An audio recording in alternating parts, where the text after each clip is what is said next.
Good afternoon, ladies and gentlemen. Thank you again for joining SEO5 Consulting for our Launchpad Webinar Series. This is the October 28th, 2015 edition. With you again is the Online Marketing Manager, Darren Edward. Again, I've been with the company just over 5 years, just celebrated my 5th year with the company a few weeks ago. I'm going to be walking you through our steps. Let's start off with our agenda for the webinar today. So as following our agenda from previous webinars, if you have attended or if you're a new attendee, we go through the latest news and articles within the online marketing world, obviously impacting our clients, prospective clients, and you as website owners and business owners to make sure you're making these changes to your websites and knowing what's going on in the industry so you stay on top of everything and being more proactive than reactive. With me today is also our Senior Account Executive, Lena Toma. She's going to go through our client case study today. A really good client of ours, so we look forward to that case study once we've gone through the latest news and articles. And as always, we will have a few minutes for any Q&A. If you do have any questions, please post them. We will get to you at the end of our webinar today.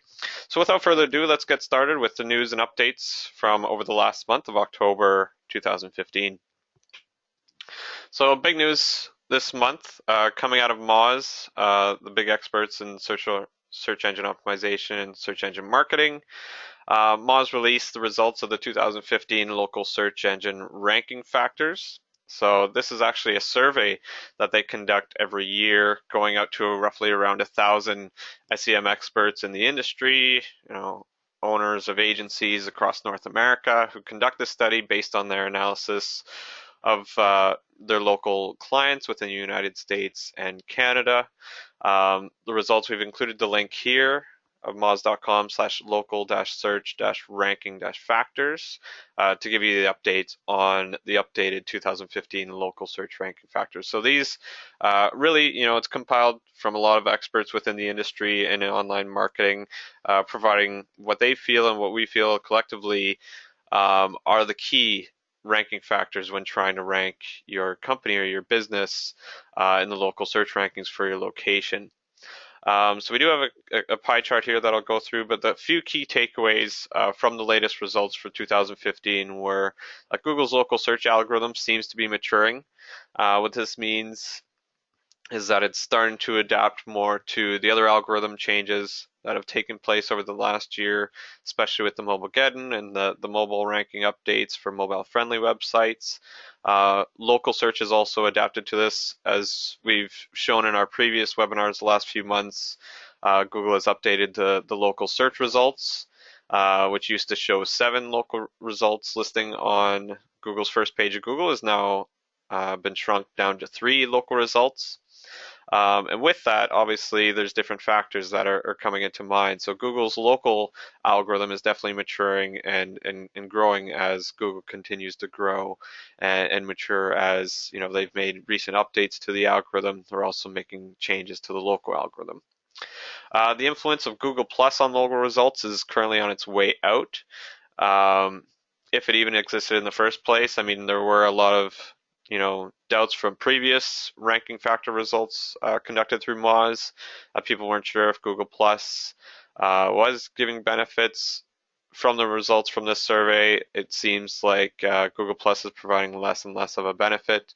Again, we're still seeing some mixed reactions here, but especially because Google Plus has now been taken off. It's solely just a social media platform. You don't need, a Google Plus account to get into YouTube. You don't need a Google Plus to sign into Gmail. You just need a Gmail account. So it seems like less and less importance is being focused on Google Plus. And with that, I think there's a few other signals that are actually going to take its place. One are behavioral signals are increasing in importance. What are those? Those are, how people are interacting with your local results. What's the click-through rate? What is the bounce rate? If people are clicking on your local listing, are they going to the right page that you're being serviced? Do you have your phone number and your email address readily available once they land on your website? Are they engaging on the website? So obviously behavioral signals like click-through rate, mobile clicks to call, check-ins, offers, those options within your local search rankings definitely have a factor. So that's one that's actually seen some improvement over the last year.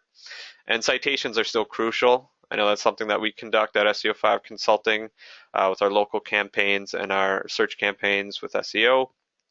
Again, it's important to have many citations online and good quality citations, but I think the main focus should still be on quality and consistency. So making sure the NAP, so the name, address, phone number, is the same and consistent across your Google Plus or your Google My Business account listing, as well as your Yelp listings, your Bing listings, your Yellow Pages, your Better Business Bureau, your Angie's Lists, all your online citations of good quality should be consistent, and that's an overall important factor in terms of ranking locally and organically on Google. Quick review of the pie chart, we could see that My Business signals, so how you've optimized your Google My Business account. So the categories that you've listed in, are you set up in the right categories related to your business offering? Keywords in the business title as well as the description. So what are the important keywords and with related to the services that you're offering? And proximity, so the service area that you're offering, have you incorporated that properly in terms of your location to your service area? So that's definitely key. External local signals, so you have your Yellow Page, aggregators, your NAP consistency, and your citation volume definitely has an important factor. On-page signals, really important. The presence of the NAP and the consistency of the NAP, so making sure you do have your name, address, and phone listed on the website, especially on your contact pages, making sure it's consistent with what you have on Google My Business. And then again, going into on-page optimization, so making sure that the keywords you want to be ranked for are properly optimized on the website, keywords and titles, and then the strength of your domain authority. So how is your backlink profile? Then going down to link signals, so any inbound anchor text related to your local listings, any geo targets that you have, your link domain authority, so the links that are providing backlinks to your website, what are the authority of those websites in relation to the services that you're offering? The link domain quantity, so how many links do you have? Again, I think you could say as many in terms of quantity, but I think it's very important that the quality of links are important, and we'll definitely be touching on that on other aspects of our webinar today. Review signals, which have seen a bit of an increase, I think is really important in terms of establishing yourself in the market that you want to be ranked for. So definitely make sure that you have a good amount of review quantity, review velocity, and then also review diversity. So it's not just one person continually writing a review on your business. You have multiple people, and it's not just reviews on Google. It could be reviews on Yelp, could be reviews on Yellow Pages, Better Business Bureau. All that has important factors. Social signals. So again, Google Plus was one in terms of the authority on Google Plus, starting to see its way out, but still also Facebook likes. So on your Facebook page, make sure again that you have your name, address, phone consistent. If you do have a lot of Facebook likes, those social signals will be helping out your local listings. Twitter followers. So again, just making sure you have that consistency throughout. And as we touched on, any personalization in your behavior, how people are interacting with your local results. If anyone's looking for the full search results, again, you could click on that link. The link is moz.com/local-search-ranking-factors. And that'll get you to the results. So next, one of the articles that we've come across over the last month was really identifying and capitalizing on link inefficiencies in your link building profiles. I know link building is still a very important aspect in terms of ranking within Google. I know there's been different discussions and different slides we've gone over through different webinars in terms of is quantity still an important factor of link building? Is link building even an important factor? And yes, the overwhelming answer is yes. But I think it's again going into quality, especially with the Penguin update that took place 2 years ago and is constantly seeing a refresh. I'll touch on that in an upcoming slide as well. But what we've noticed from this article, which was actually posted from searchengineland.com, is identifying on those link efficiencies in your link building. So one, I mean, when you're trying to build links, it's obviously using the assets from your website, whether it's content, whether it's videos, whether it's infographics, whether it's promotions, whether it's videos that you've done. It's all about getting that content out online and building those links. So obviously creating popular content is difficult. The web's littered with assets that were expensive, time sensitive, and obviously difficult to create, yet wound up driving little to no traffic, links, shares, leads, or sales. So I mean, a lot of effort goes into it, and even the outcome is still not guaranteed that it's really going to drive a lot of traffic or bring in sales. When we're talking about link efficiencies, we're referring to existing pieces of content on your site that are link worthy, but currently not being linked to or not being backlinked to your website. So capitalizing on any content that you have already on your website, whether it's a case study you might have done before, or any white papers, any best practices, any blog posts that saw a rise in visits that you might have had on your website, recirculating that content or posting that content through your social media profiles. So there's definitely a few steps to take when you want to review your link efficiencies on your website and see what assets you have. So one is self-examination. So like a lot of areas in life, you need to start with some tough introspection. In this case, you need to ask, do I actually have any link-worthy content? So go over your website. Go over, I mean, if you have a lot of pages on your website, focus in on your services and your products areas. Is there supplemental content that goes into your services? Do you go above and beyond in terms of outlining your products? Do you have any demos on your website? Do you have any PDFs or white papers that help, people use your products once they've purchased them? So identifying that content, and then again, if you have any blogs that really feel that help you stand out in the industry and you really haven't capitalized on using that information, is finding that link worthy content on your website and how you could use that content to build new links into your profile.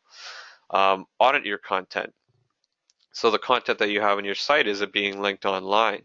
Do you have valuable sites providing good weight to your backlink profile through the content? Have you done any press releases, any infographics, any videos that should be circulated online and driving more traffic? Can more be done? So if you have several blog posts on your site but nothing really lately, can you use any information from your previous blog post to write new content? Can you one aspect and one example I could give is if you have a blog post on, best practices back in 2013 or 2014 or 5 years ago, is revisiting that list and updating it, how it reflects to your industry nowadays. What's changed from then to now? How have you changed as a business from then to now? And how can you use that information to draft new content, to get that content shared online, and to help build your authority through these backlinking processes? And then evaluating your linkable pages and getting links for those pages. So again, if you do have proper service pages listed out or product pages, do you have a lot of links going to those pages? If not, there's definitely ways to do that. You could circulate it out to social bookmarking websites. Post it on your social media. Definitely help people see that you're listing your products or your service pages online. Do you have an FAQ page? Another point that I'm going to touch on is having an FAQ page, which sometimes can be difficult to obviously optimize for certain keywords, but again is very helpful for your viewers, your visitors, and your potential clients. So if they do have questions, direct them to an FAQ page. Make sure you have those answers for them. If not, you're likely going to see some bounces and lower engagement, and really you're not going to capitalize on these linking opportunities. So really look into your website, find what assets you have on your website that can be used for link building, can be used for distribution online, whether it's through promoting through social media, submissions to social bookmarking websites, adapting any new press releases from the content on your website, any new content that should be on your website. So definitely an important aspect when you're doing link building, when you're working with an agency doing link building, and when you're looking into your link profile and trying to get new updates. Really important. So like I mentioned with regards to FAQ pages, there was another post this over the last month from Search Engine Watch that included 4 tips for optimizing FAQ pages for search. And I thought this was a really great piece. Obviously, it tied into our last slide. But I think it's really important page and really allows you to optimize. And I mean, sure, there are limitations in terms of how many keywords you could optimize on an FAQ page. It's one page, so obviously you're not going to stuff all your keywords into a meta title or description, but it allows you to optimize that page with the content and having those answers, especially with the increase in the amount of searches being long-tailed, with the increase that's taking place in terms of voice search. That's really going to be an impact in terms of mobile searches and people tied into Windows 10 and using Bing or Google that are voice activated. So having those answers in terms of phrase matches are really important. So a few tips in terms of when you're optimizing FAQ pages on your website for search. One is talk directly to customers about their questions. So, I mean, if you don't have an FAQ page, this is definitely a first area to start is find out what questions your clients are asking the most, and draft those answers and draft those questions and have that feedback posted on your website. To truly underestimate, you have to ask, what are your clients looking for, and that helps you, draft this content and have that one source where they could get that answer. So they're not constantly calling you or following up. While that's a good thing, it's good to provide them with an opportunity to go through your website and have these answers already provided to them. That gives them assurance that you're looking out for the best interests of the clients. You're wanting to help them before they even start working with you. I think that definitely builds their authority, it builds the relationship, and it builds the trust. So a few things, before people go in and ask questions to Google, obviously it's going to help to have these questions and answers on your web page. If people are asking into Google, good chances that your pages and your FAQ page is going to show up in Google search index. So obviously to get this type of information, ask the customers yourself, what questions do you have regarding our products or services?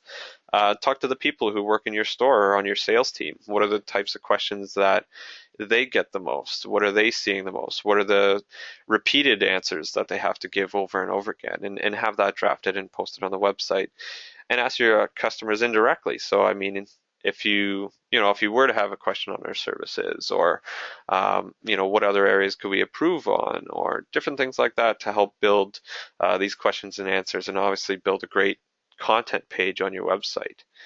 To identify long tail terms that pop up in customers' questions. So are people asking a lot of the same questions?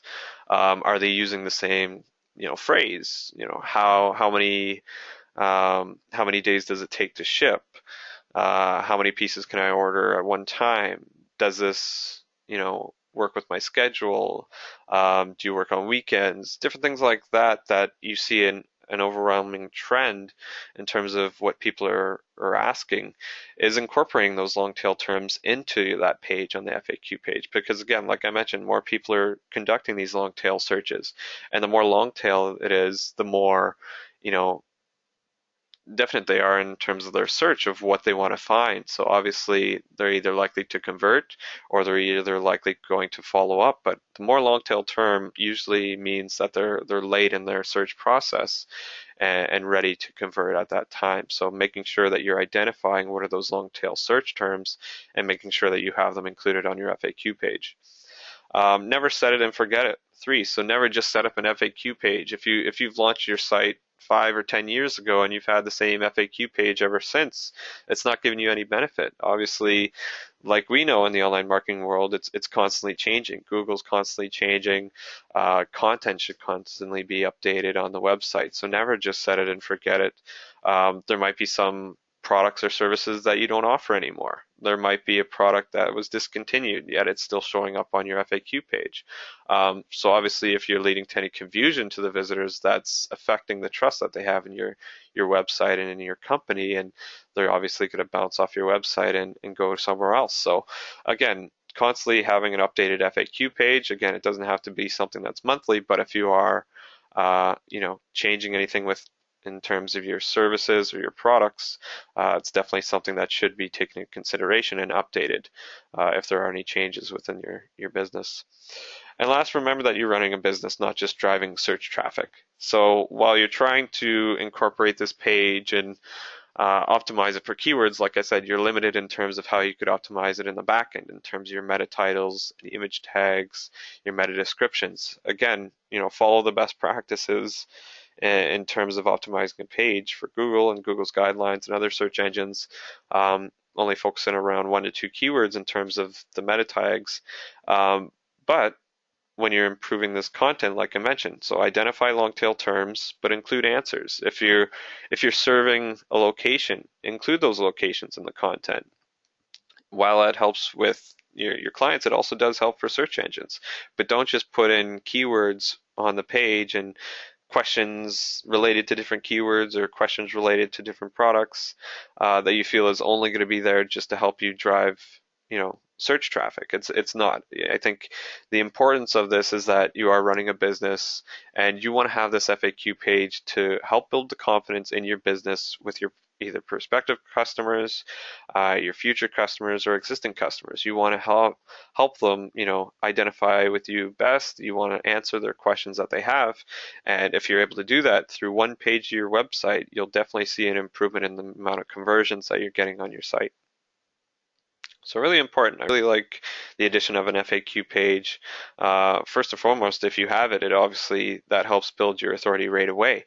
That you're able to identify different questions that people have regarding your services or your products, and you're wanting to help those clients and help those customers solve those answers before they reach out to you or make a purchase or convert on your website or sign up. So really important. If you don't have an FAQ page, definitely look into that. If you're interested in us working on any FAQ pages, definitely reach out to our sales team, and we'll happily provide you a quote on that. Now going back to the different changes, so Google has confirmed over the last month that the next Penguin algorithm update is coming soon, and that it will be a real-time Penguin algorithm. So what does this mean?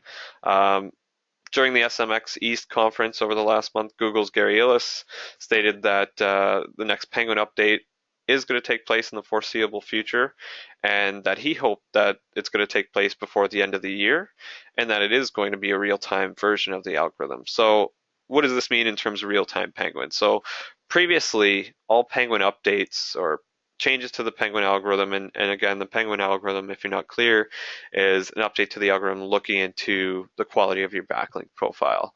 If you've conducted any spamming linking over the past, if you paid for any links, if you have a lot of links from one website, if you're using the same anchor text for multiple links, again, Google's going to flag that with the Penguin algorithm, and obviously it's going to have an effect on your rankings.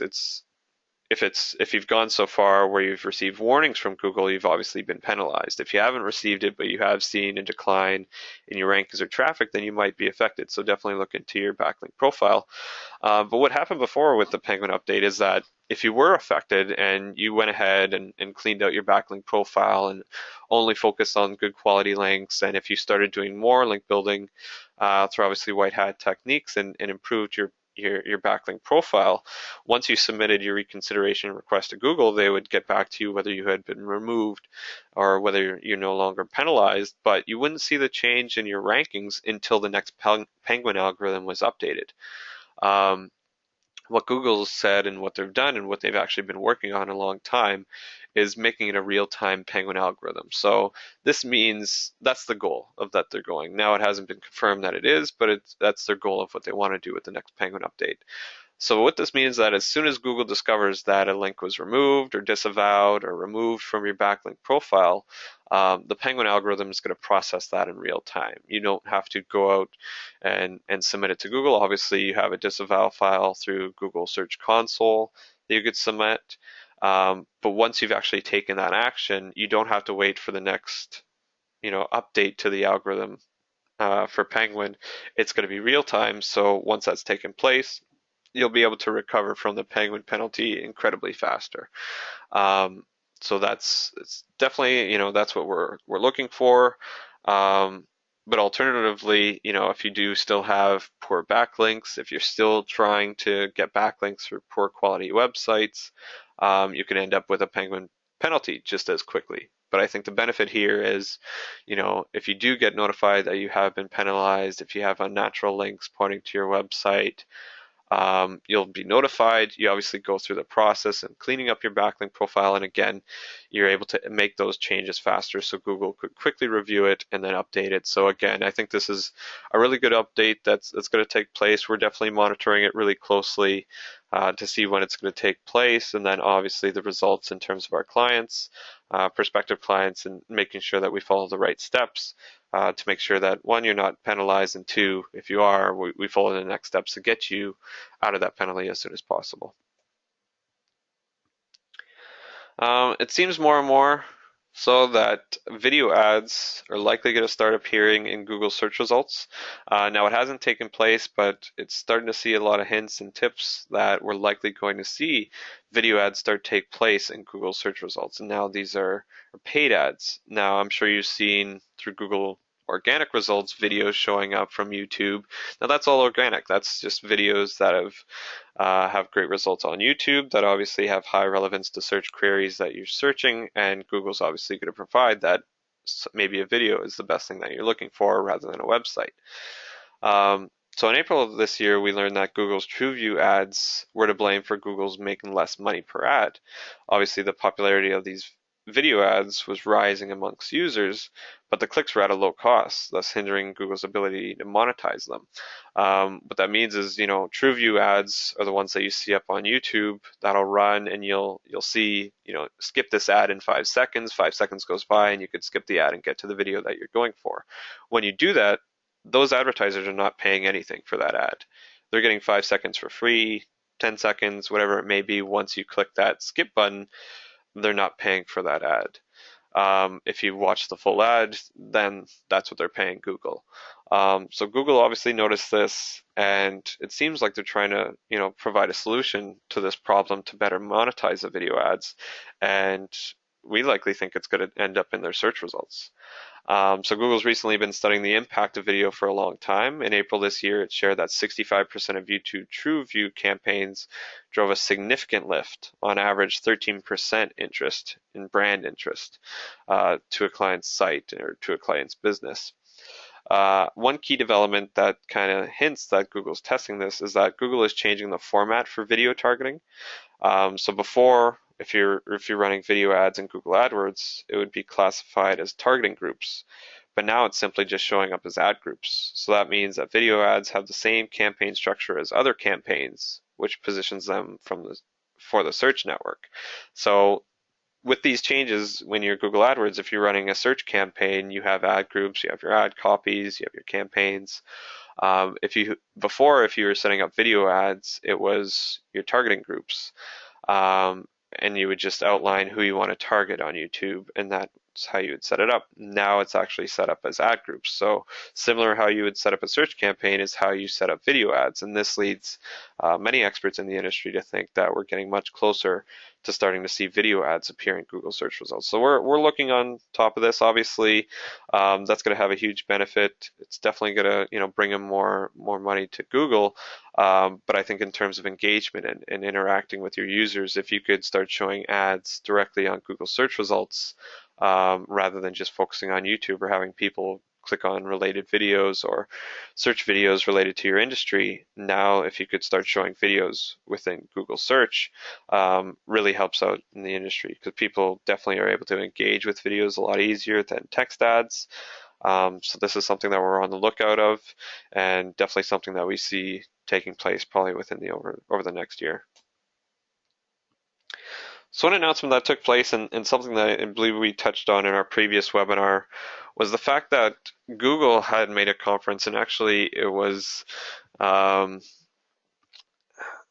forget his name, it was Jeff Miller, I'm probably forgetting his first name. I made an announcement back in August that they removed the support for authorship markup on a website, not just the author image, which dropped in June of last year.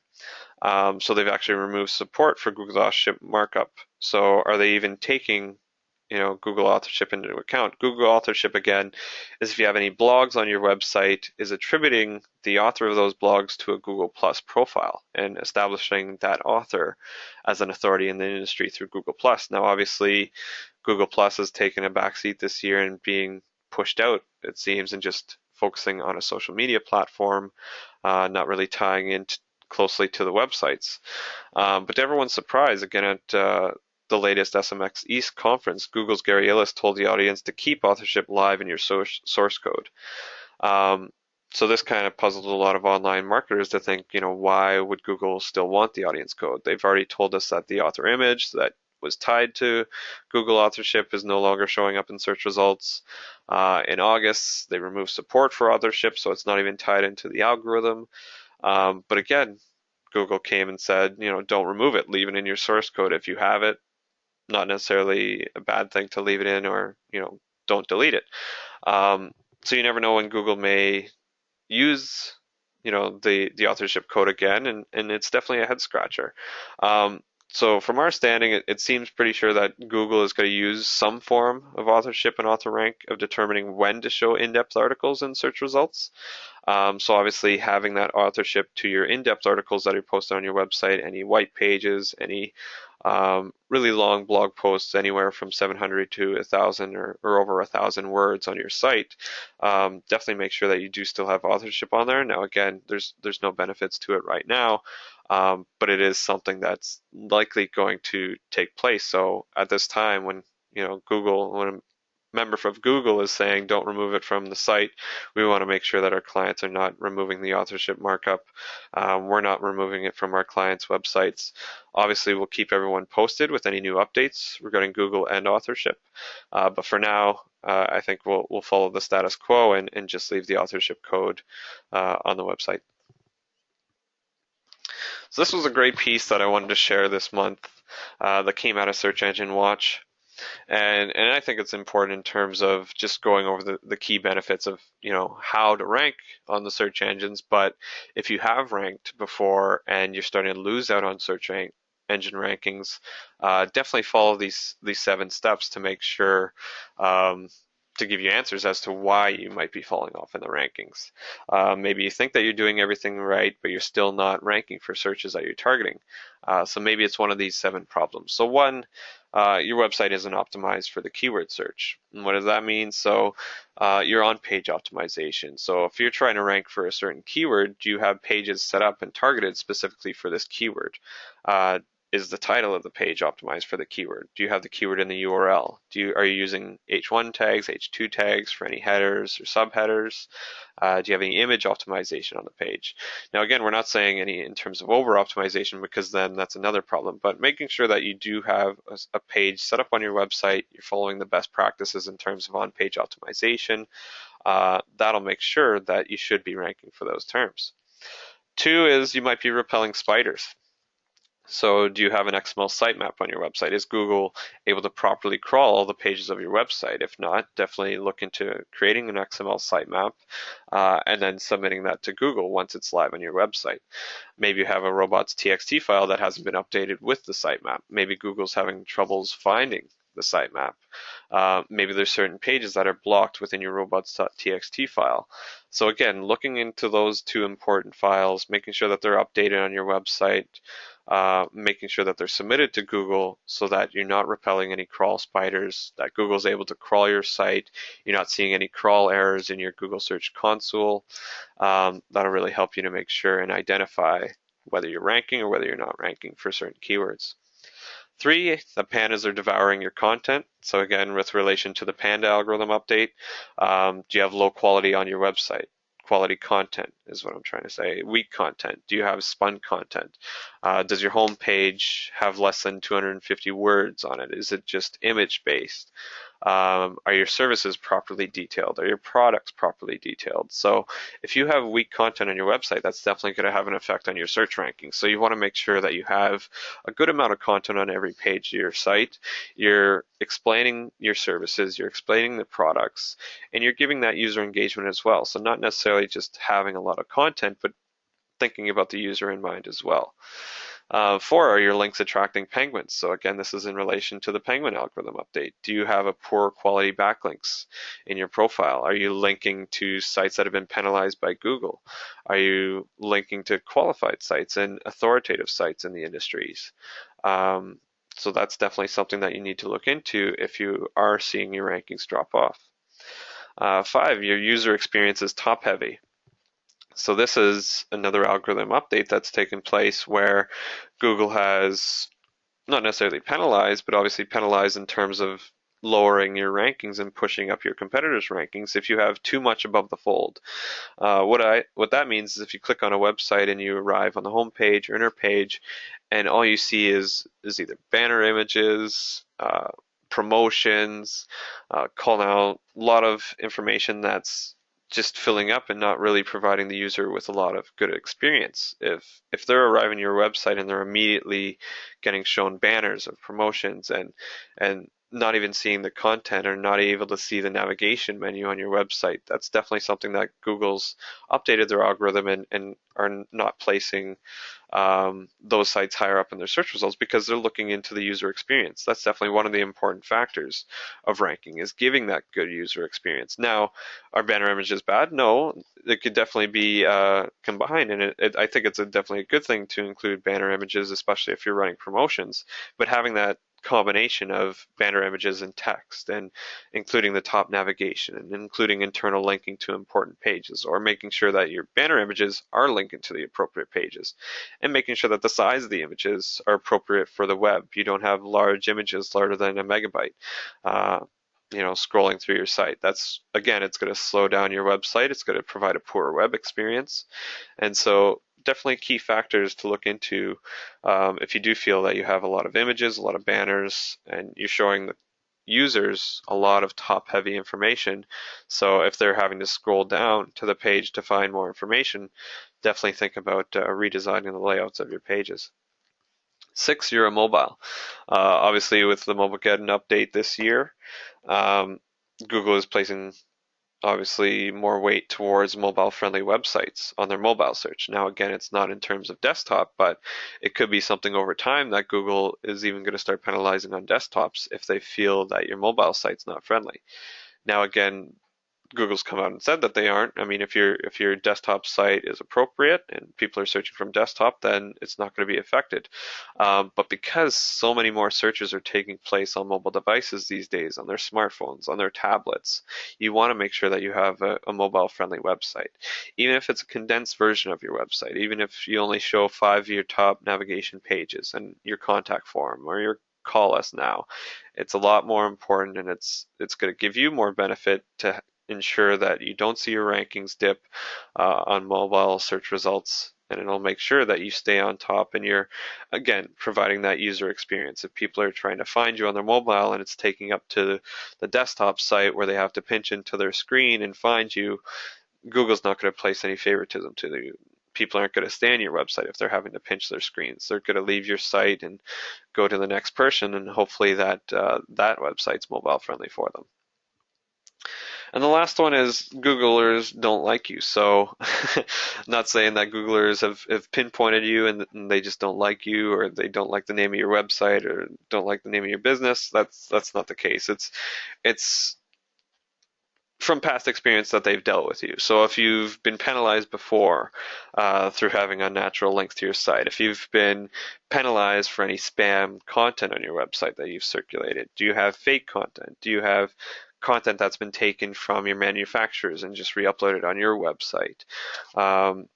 Have you done, low quality guest posts? Have you had low quality guest posts? Have you had link sharing conducted on your website? So if Google sees that you've conducted in practices that they've advised against in terms of their search guidelines and guidelines for websites online, they're not going to place favoritism to you. So definitely read over Google's guidelines, make sure that you're following all these best practices, and rest assured you shouldn't have any problems with rankings.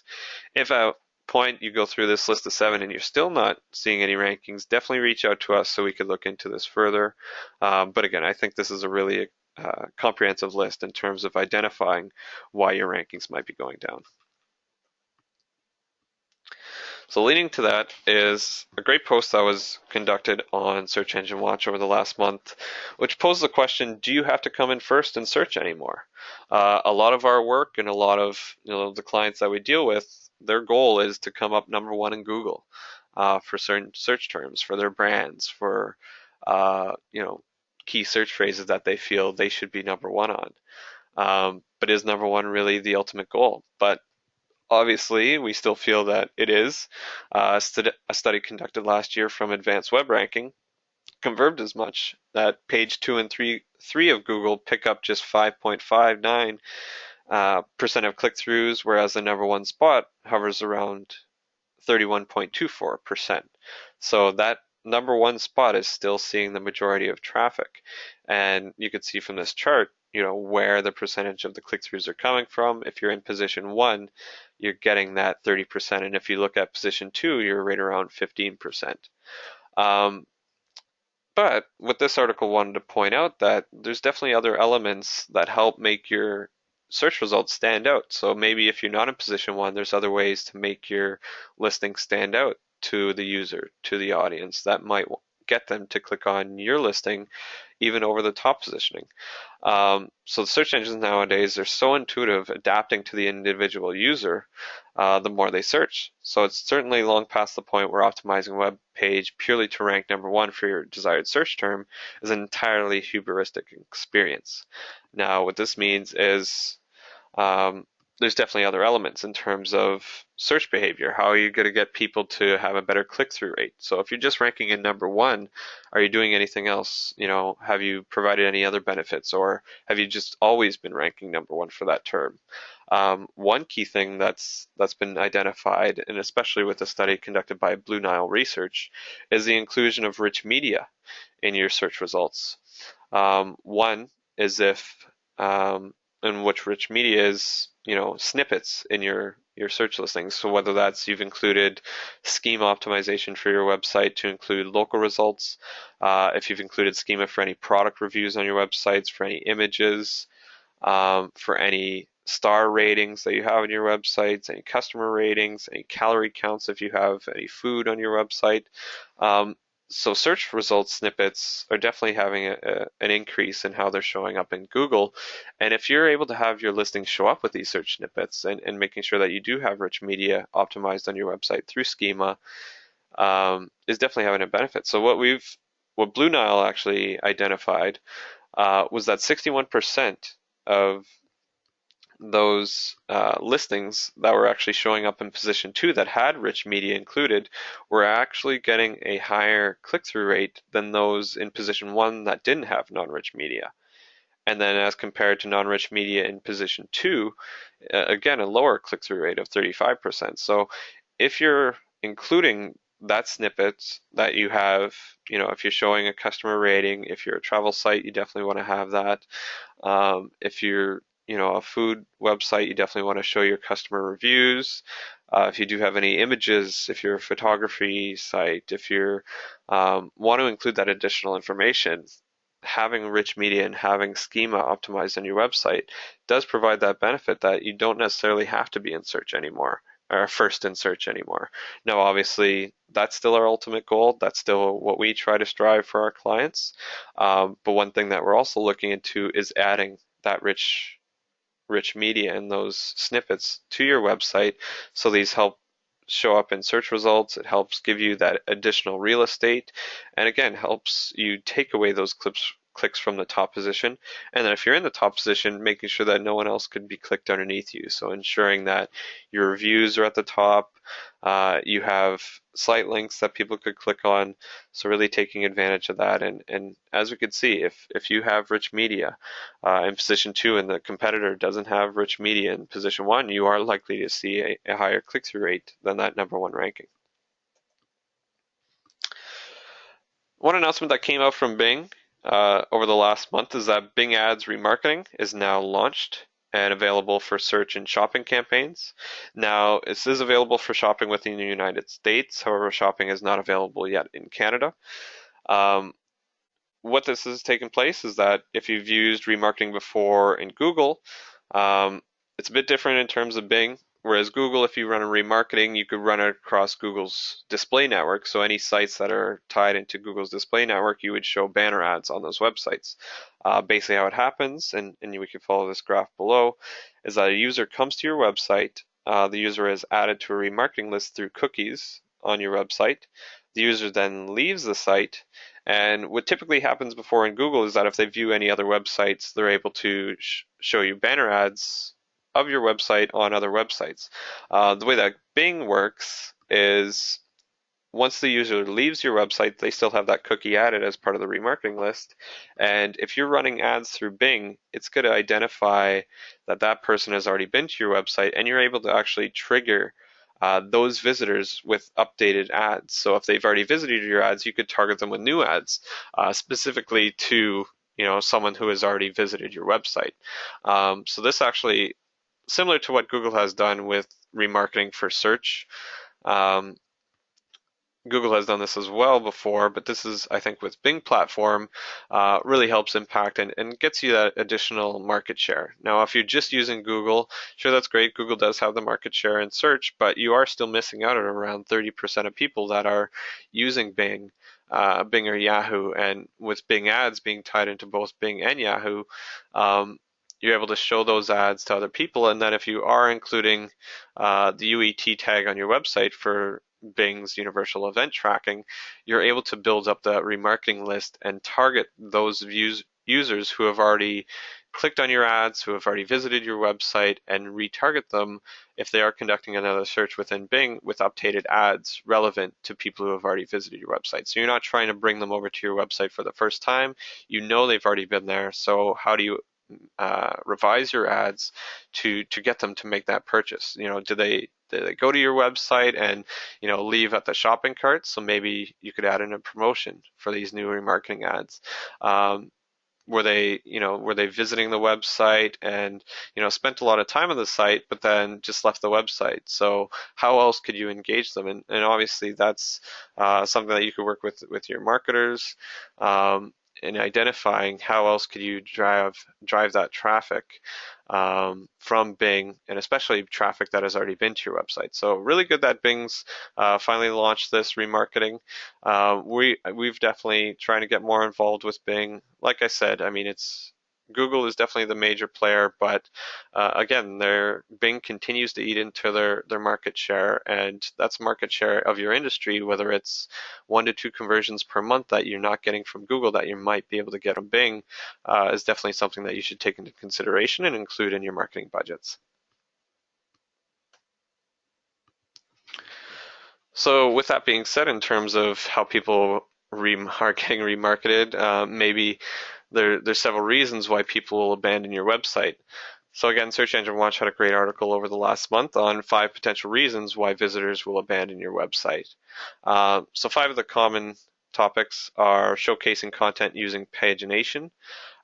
So if you're creating, the top 10 list of, important factors of using your service, but rather than having the all 10 listed out on one page, it's only listed one page for each item within the list. That's not going to provide a good user experience. The users will get sick and tired of having to click, the next button over and over again, and that's why people are going to abandon your website.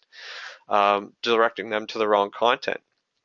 So if people have searched a search phrase and your website shows up, so they're looking for E, but if you direct them to Z on your website, they're not going to be staying on your site. So you want to make sure that you're identifying which key search phrases people are going to be searching for your business and making sure that they're optimized for the right pages on your website. So again, making sure that you have proper optimization, that's another reason why people might abandon your site. If they're looking for one thing, land on your website and find that it's completely the opposite or not what they were looking for, they are going to leave your site. 3, if you're asking for an email too early. So if they click on your listing, arrive on your site, and a pop-up window shows up to provide our email for our latest promotion, they're going to leave your site right away. Definitely take some time, let them engage with the website, direct them to your contact page. If you do have a chat box, definitely make sure it's timed after a minute so you're not, trying to get their attention so soon, because obviously they're trying to engage with you within that first 5 seconds, but in that 5 seconds, if they're already getting pinged that, you have to sign up for anything, or if you to register to view more content on your website, you are going to see a lot more abandonments. For hiding call to action, so if you get people over to your website and they really love your content, they love, the services, you love the products that they have, and they're ready, they're ready to purchase, they're ready to sign up, but they can't find where to do that. Do you have, appropriate signage on your website to include signups? Do you have buttons for signups? Do you have quick contact forms? Do you have a buy now button? Do you have purchase now buttons on your sites? So making sure that you have the appropriate call to action of what you want the user to do. Now, again, going back to point 3, you don't want to shove that down their throats. You don't want to include a pop-ups. You do want to include signage and make sure that they do have areas. There should be an area that they could sign in at the top of your website if they need to log in or register. If they need to call you, if they need to send an email, make sure it's at the top header of the website. Make it easy for them. If they're having troubles having to find where to go, they're going to abandon your website. And 5, providing a poor mobile experience. So again, going back to points that I made previously, if your page is not properly loading on a mobile device, you're really going to see an abandonment as soon as possible. People nowadays, especially on mobile devices, they're expecting these sites to load in a manner of microseconds. So if your site's loading, but it loads a desktop version, you're likely going to see a lot of abandonments and bounces taking place. So definitely look into these considerations when you're mapping out and designing your pages. Definitely take into consideration, and especially if you're seeing a high bounce rate on your website, go over these 5 factors and definitely make the changes. And if you need to work with us, please get in reach. So last, before we jump into our case study, is one thing that I touched on, and something that we're really looking into, and we're going to stay on top of this as soon as possible as the industry continues to change and adapt, is there's likely going to be a need for no more typing in search. Now, I know that's crazy to think, considering there's so many laptops sold, so many desktops sold every year, tablets are being sold, but it's getting you ready for the next wave of voice search. Google with Google Now, Apple Siri, Microsoft Cortana, even Google Waze, GPS system, everything is voice activated. So as of October 2014, 41% of adults and 55% of teens use Siri, Google Now, or Cortana voice search at least once per day. So whether that's they're just checking in on directions of where they want to go, looking for a restaurant that's nearby for them, that's a high percentage, and that's just a year ago. So these numbers are likely to have increased over the last year just with the trends that ways are going. But we definitely want to make you, obviously, again, this goes into search phrases rather than optimizing just for search terms. People are not just going to open up their voice search and say one word. They're going to ask Siri, they're going to ask Google, they're going to ask Cortana, they're going to ask them questions, they're going to ask them for guidelines, they're going to ask them a phrase, they're going to have a communication with these voice activated search options. So that's why, again, going back to that FAQ page and incorporating long tail phrases within your website, optimizing for longer tail phrases. So here are some of the changes that you could expect in the future as voice-based search starts to catch on, and Google and other search algorithms, take this into consideration using these tools. So definitely look out for a more conversational way of searching. Like I said, people are not using just simple terms. Providing direct answers and content almost in a natural way. So again, those FAQ pages, even if you want to include a short FAQ for each of your products or services pages, again, goes ahead and answers those questions that people might be searching into these voice-activated searches. Again, the increased emphasis on sentences or phrases and less on keywords. Tagging and semantic search playing a greater role, so making sure that you have proper tagging on your website. Semantic search, so just making sure that you're including long tail searches and optimization on your website. Google and other voice apps may provide data and stats on search queries and results, so definitely make sure that your site has analytics set up and you're able to look into how people are searching on these devices so you can make changes to the content on your website. Again, if there's any special movement towards special tags or markup for voice, that's definitely going to involve more learning and implementation. So obviously that's something that we're monitoring closely, and we'll be able to update you if there are any changes, whether you need to implement updated codes to your websites or any plugins. And then obviously a greater need for optimized images and videos. People, when they're conducting videos or voice searches, they're either wanting to see instructions on how something's done, and usually that's either done with video or images if you want to find a guide. So making sure that you're optimizing your images on your website and any videos that you have embedded on your website for YouTube, making sure that you have proper optimization on YouTube for those videos, whether it's in the titles, whether it's in the descriptions, or using properly related tags to make your videos stand out. So not here yet in terms of Google updating their algorithm for voice search, but because there's Google Now, there's Siri, Cortana, there's a lot more tools nowadays that people are using in terms of voice activation. So you really want to make sure that your site is going to be able to service those people that are specifically using voice search. So without further ado, I'm going to pass it off now to our account manager, Lena Toma, who's going to go through our client case study for the month and our client iTracks.net. Go ahead, Lena. Thank you, Darren. Hi, everyone. This is Lena from SEO5 Consulting. I have been with the company for over 4 years and managing campaigns such as SEO, Google pay-per-click, email marketing, online reputation management, and social media. So in this section, today's case study section, I would like to talk about one of my clients, iTracks, and show you some numbers. iTracks, I have been there our client since October 2014. The website is www.itracks.net. Our goals are driving relevant traffic to their website, increasing the visibility of the website, and bringing relevant leads through the website. A little bit information about iTracks. They are the leading provider of solar-powered wireless outdoor security cameras, and they are located in the United States and serving North America. And you can our services are SEO and PPC campaign. I would like to talk about first about our SEO campaign and share some numbers with you. As I mentioned before, iTracks is my client since October 2014, and we have been working on the SEO campaign, and recently we started to work on the PPC campaign. Previously, the website was outdated and they didn't have a responsive mobile site, so they start to work on their website to improve the website based on our recommendations, and also they made a mobile-friendly website. You will see here the results of our SEO campaign. I would like to share how a good SEO campaign can bring good results.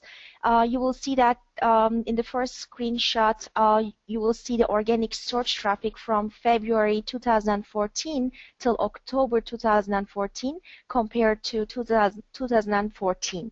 And you will see that organic search traffic in that time period increased by 56%, which is a great number. And you can also see one of their important pages, purchase process visits, increased by over 200%. It's 282%, which is great because certain pages are important. When people visit those pages from other pages, it shows interest. That's lead for us. So you can see that we increased that number. On the right side, you can also see how many keyword phrases they are ranking for. That's amazing. 600, over 600 keyword phrases they are ranking for on the internet. That's why they have been getting more and more organic search traffic on the internet. And I would like to talk about the PPC campaign also, which I mentioned that we recently started. It's been almost 2 months. And you can see that our focus is security cameras and construction camera related ads. On average, you can see that on a monthly basis, 29,000 impressions, which means how much their ads are visible on the internet. And you can see that on average 172 clicks monthly they are getting to their website, which is really important. I hope I was clear, and if you have, in the end of the presentation, if you have any questions, please let us know. Thank you. Thanks, Lena. And I do want to mention this is a client that's recently completed 12 months with us and is currently moving into their second year renewal with us. Really great results so far in the campaign. PPC is something that was added secondarily. We did start off just with SEO at first, but like you could see, a 56% increase in the organic search comparing year over year. Client really happy. Obviously, his purchase process has increased over the last year tremendously. So amazing results so far with that campaign, and definitely in a tough industry with surveillance videos, especially focused on solar powered. So thank you, Lena, for that case study this month. Again, just a quick review of us at SEO5 Consulting. So we've been an industry pioneer since 1999. Team of over 50 plus internet marketing professionals. We've served clients in 50 different industry verticals online. We generated over 1 million leads across different industries, and our marketing campaigns specifically have generated over $80 million in online sales.